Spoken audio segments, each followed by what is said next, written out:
ఋతువుల రాణి ఆగమనం, ప్రకృతిలో ప్రభవించే సుమధుర పరిమళం, చిగురుటాకులలో పుట్టే చిద్విలాసం, మనిషి తనువులను తట్టే మానసికోల్లాసం, కుసుమాల మనసుల్లో పరిఢవిల్లిన పరిమళం, ప్రకృతి హృదయాల్లో ప్రజ్వరిల్లిన ఆనంద తాండవం.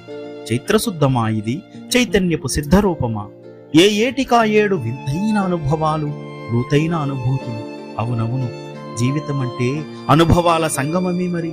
సందేహమేముంది అందులో?